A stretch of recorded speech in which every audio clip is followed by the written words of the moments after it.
One of the hardest spiritual levels you're going to go through is to take your joy phase.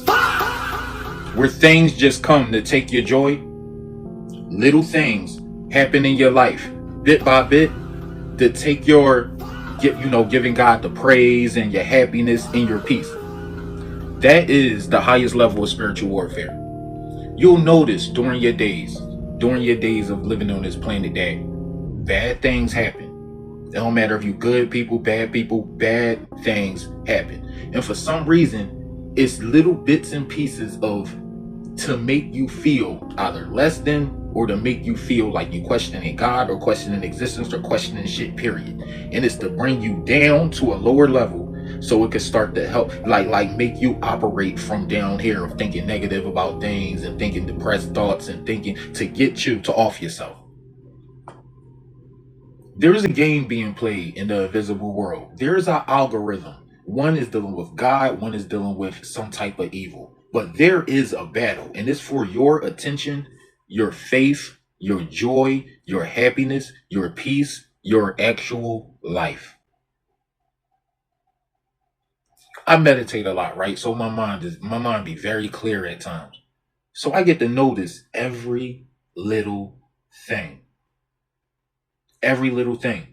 I could sit here peacefully, and like my last video, I told you, bad shit just happens.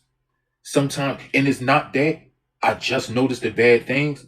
I noticed that it's things that can have nothing to do with me that implements me for no damn reason.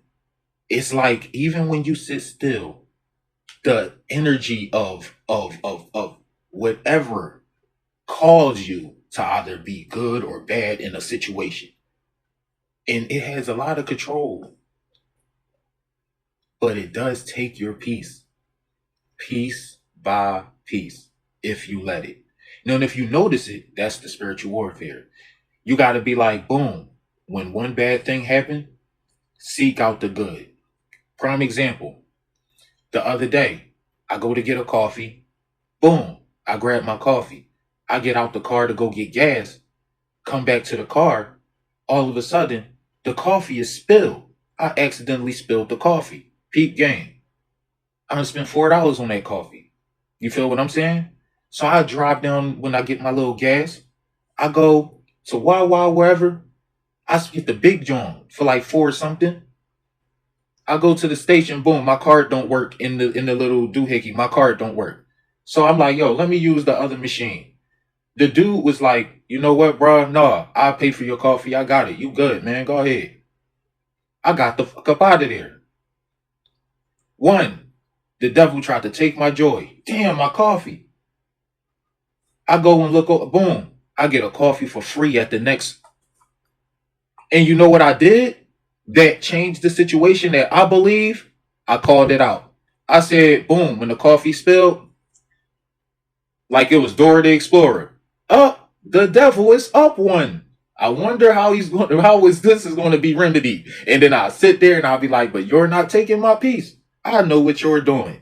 Next thing you know, boom, it was like, ding, you gained some spiritual points. And I got a free coffee. So it's kind of like, boom, I'm late for work because I had to get another coffee, right? I get to work, the clocking machine didn't even work. Nobody was even so they didn't even give a damn. One, I'm late for work. I'm worried. Two, I get there. But me not being worried and saying, nah, you know what? If I'm late for a reason. I'm going to get there because I left at a good time. I had good intentions. The Lord knows it. I get there. Clocking thing ain't even working right now. You good, brother? You see, I think calling it out works. And I think being humble works and not letting it take your joy. So at the end of the day, it's a battle, man. It's going to be a lot of shit that just take your peace. You got to find the good in every bad situation. That is the highest level of spiritual warfare.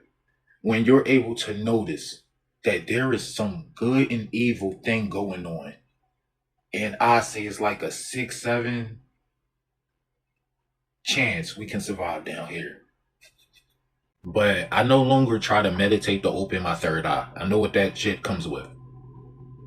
I meditate to become clear-minded and where my thoughts become transparent enough to know where all manipulation has come from, because your mind is like Wi-Fi. These thoughts just come all day. You have no control over it until you get control over it. And once you realize that you can gain some control over the way your mind works, become a dangerous man.